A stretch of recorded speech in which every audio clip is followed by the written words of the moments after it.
Hi. Hi. I'm sorry if I woke you. I've just gotten into bed. Sit down, please.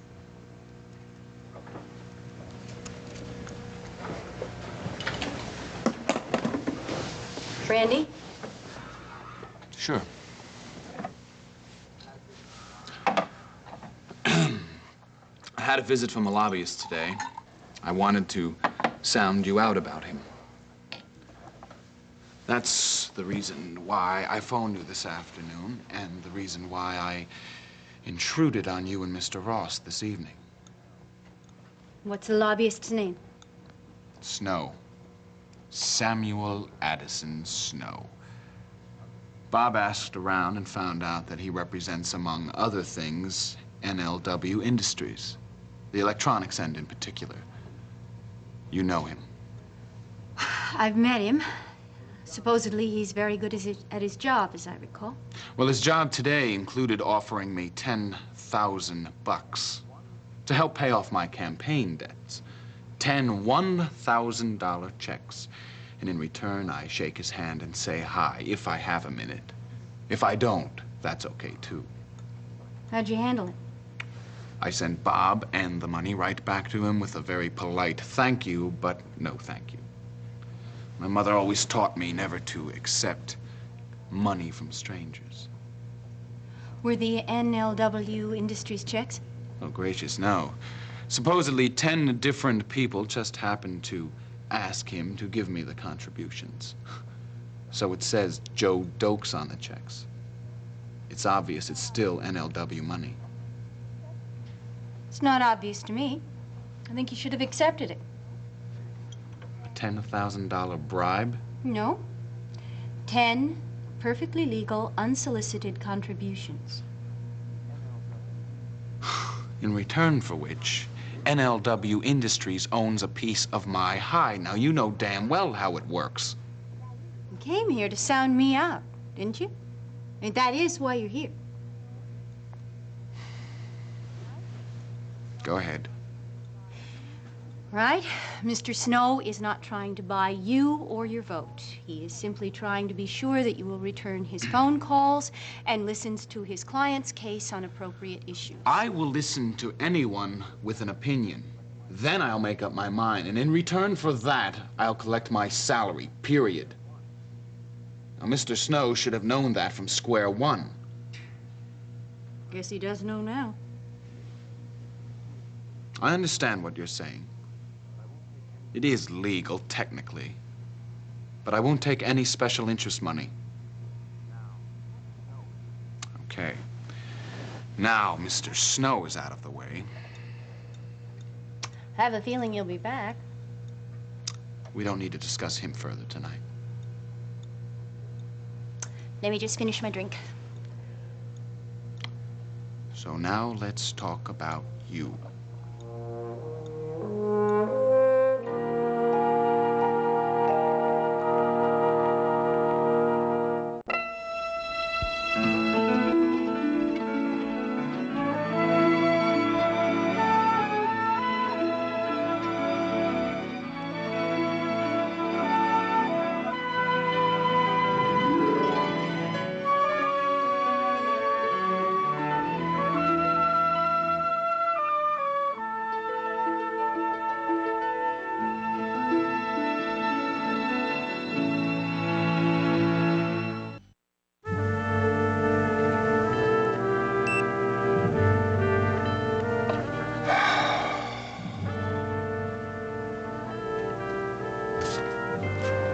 Oh, Sweeney's out. Yeah.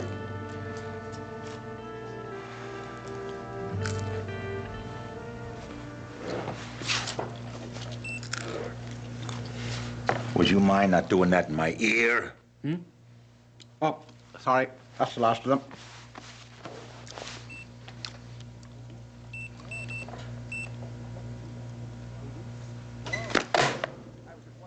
Am I intruding? No. I was just wondering who's out tending the bar. I told you Sweeney is gone and I've closed up. Is that late? It is, John. I was just going to give this 20 minutes.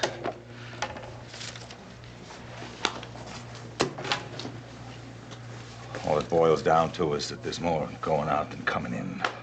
Are we talking about the commodities market or the cash you put into the Caleri farm? Well, if you don't mind, I'd rather not talk about either one. Kevin, what do you make of that soft spot in the floor? Behind the bar? Yeah. Ah, it's either waterlogged or you got termites. Don't say termites to me, man. I won't. It's waterlogged. Do you know what termites mean? It's not just replacing a piece of the floorboard. It's replacing whole beams, the whole structure, the building. You know, it cost Avoki thousands to do that 10 years ago. God knows what it'll cost me today. How long is it since you had a termite inspection, John? Last summer. Well, then, you know, the little buggers, you know, they die out in the cold, don't they? I mean, they freeze in the soil. So, you don't have to worry about it. Maybe you're right. I am. I'm an old termite man from way back. That's better, John. Listen, tell me about the money situation. And I promise I won't say I told you so. You won't. Did you go into the new potato deal with Dealer? Yeah, to the tune of $8,000. That's everything you have. Plus the 2,000 I've already lost. I tell you, man, I'm getting a little scared. I just wanted to get, some extra cash so I could give the Caleri farm anything it needed, you know, and build up our reserves. Again.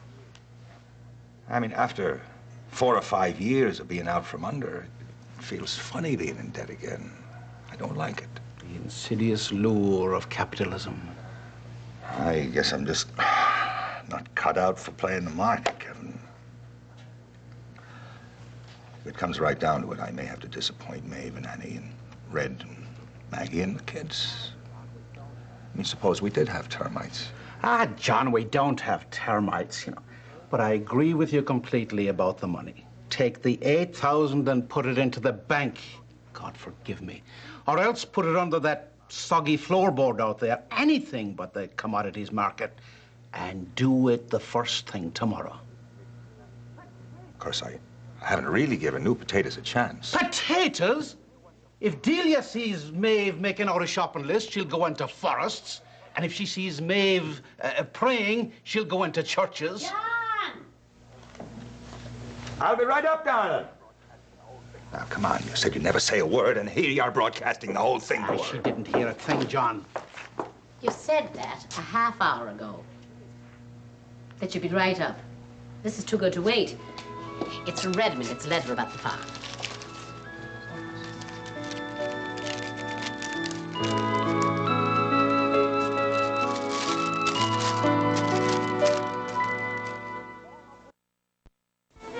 What about me? I laid all my cards on the table the other day. Not all. You said you would not come back to Washington And I with me. explained why. Jill, yes, but Not Jill, your attitude toward her. I was very explicit about May it. I finish? You never said you would cut off all communication. You never said that, Ray. I refused one phone call, and I let Audrey You know have that- refused every phone call. You let Polly lie for you. And she isn't very good at it, as you must know, because you sit and you listen to her while she pulls her junior league number on me. It's a lousy way to use your friends, Ray, and me. I have never used you. I spared you my feelings so you could deal with your own. I think you ought to thank me Who for that. asked you to spare me anything? If you are hurt, if you are mad, then come out with it and stop playing the high school games. I think hurt and mad describes you a lot more than it does me right now. All right. You want me to be more direct? I'll be more direct. I made a very difficult decision to stay in New York, and I think I'm entitled to a little emotional reaction to it. Now, it's not going to last very long, but while it does, I may just not want to be chatting with you long distance. I may need a few days to myself, Frank. And if I do need them, I'm going to take them. And I will let my housekeeper or my friend make that situation easier for me if they possibly can. In a week's time, I'll probably be my old steely self again, and we can have all the conversations you want. But in the meantime, enjoy the space I've given you. Let me have some, please. Well, thank you. What? Thank you for telling me that. Sometimes I have trouble getting out, getting beyond my own head. It's all right. Would you like me to leave now? No.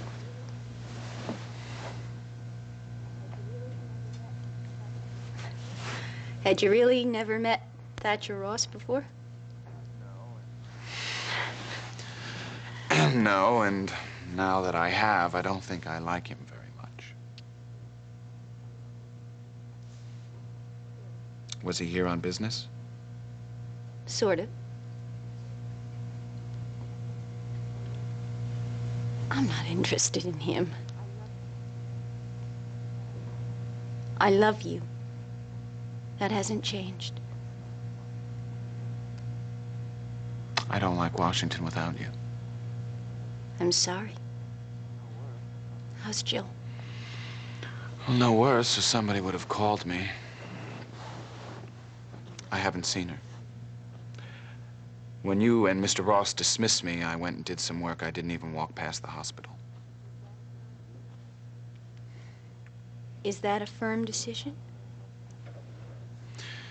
Jill has her husband and her family to take care of her.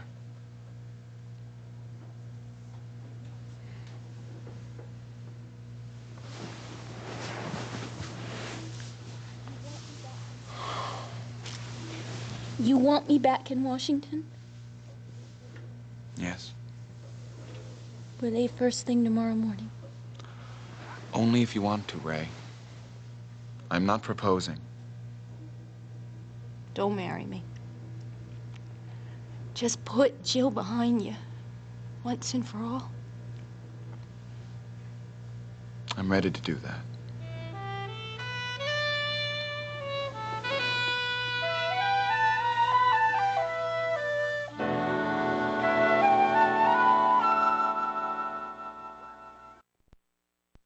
I don't know much about chimney lines, and even less about electrical wire, and so I've hired that out. I've done a good piece of work on the roof, and I'm proud of that. Next, I'll take on the plumbing. John, I'll send you the figures before I start, as if he was reporting to a foreman. Sounds like he's spending it penny by penny. Oh, very careful. Well, don't you think the renovations could wait until the farmer's a paying proposition? Kevin, we're keeping it down to a minimum as it is. They have to have indoor plumbing. They have to have electricity, don't they? I want the thing done right. I'll get my money back sooner or later. Ah, indeed you will. I better go and sweep up. Maggie sends her love, as we all do. Why, we're all happy a lot these days, and we owe that to you. With much gratitude, Redden. Ah, darling, isn't it wonderful? Yeah.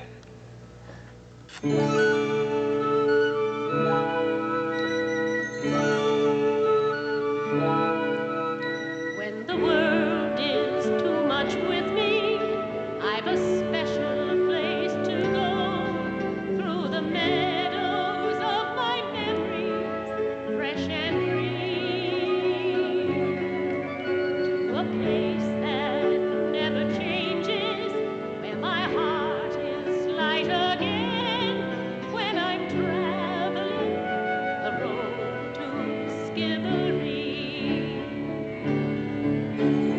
Going home down the years, through the patchwork fields of childhood, past the streams like running tears on a road that goes forever, long as memories unwind. Home never changes in your mind.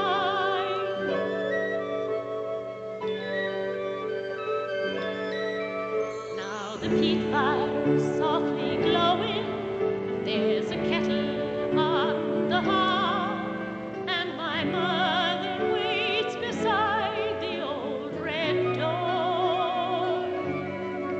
Morning sun spills in the window on a table set for tea, and the youngest child is playing on the floor.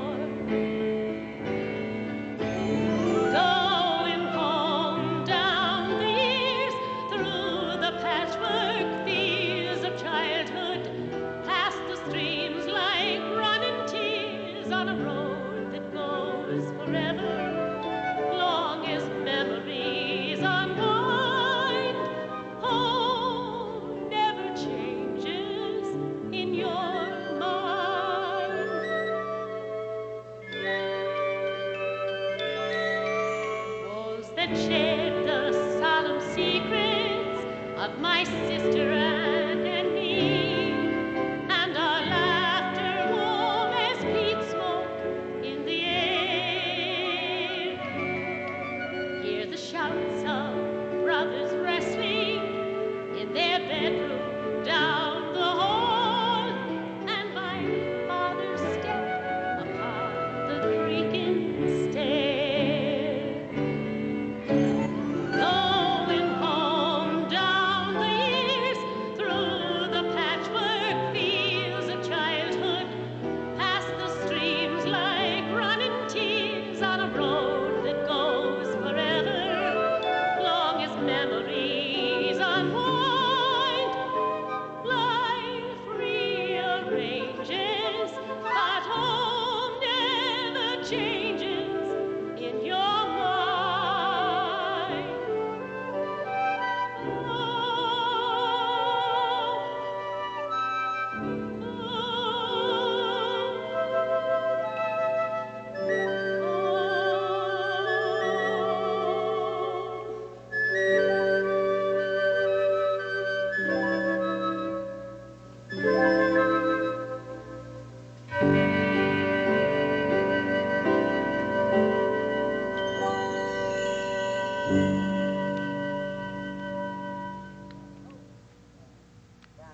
Oh, there's a P.S. for my sister Anne.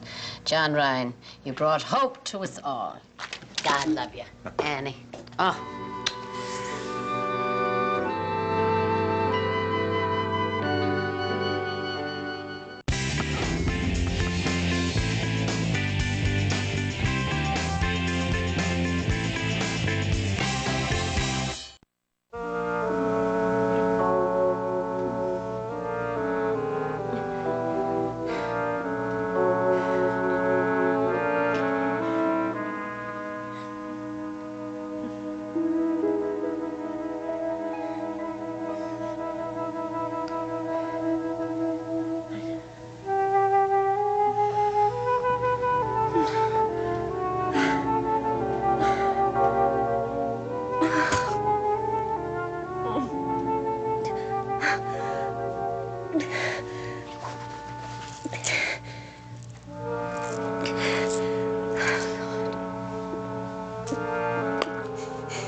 Mrs. Bolak, you should have called me.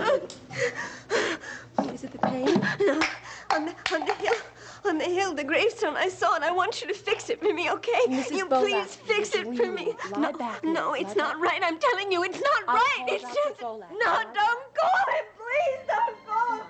He won't fix it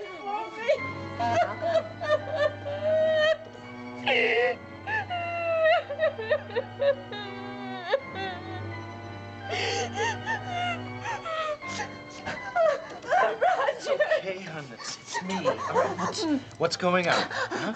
Roger, the gravestone, his name, Edmund's name. Fix his name for me, please. Okay, honey, I will. Will you check the last time she was sedated, please? All right, now Edmund's name. Now I'm listening. Ryan. It doesn't say Ryan. Oh, honey, just lie still. Now remember your back. Just relax, honey. That way I can understand you better. That's good. That's better. You want the marker to say Ryan. Now go on. And it shouldn't be Edmund Bolak. It was Frank's baby, and my baby, and Frank's baby. Okay, that's good. Now you're relaxing. Now I understand about the tombstone, and we'll discuss it again, and we'll do whatever you think's appropriate. Edmund Coleridge Ryan. Okay. That's good. Now You're sleepy now.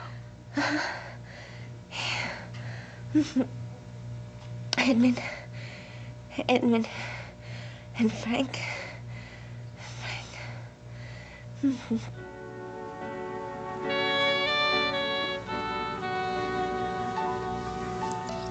How are you?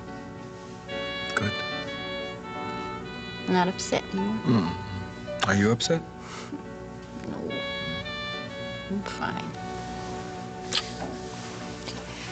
I think that both of us are fine.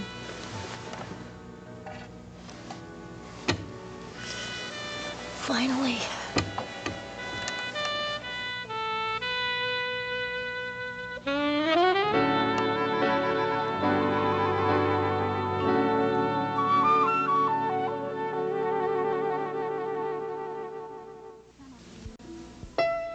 Parties, boys, and drama. Oh my! Catch up with the 5 sexy singles who are putting a new spin on Southern charm. Don't miss an all-new Southern Bells Louisville, Thursday at 10 on SoapNet.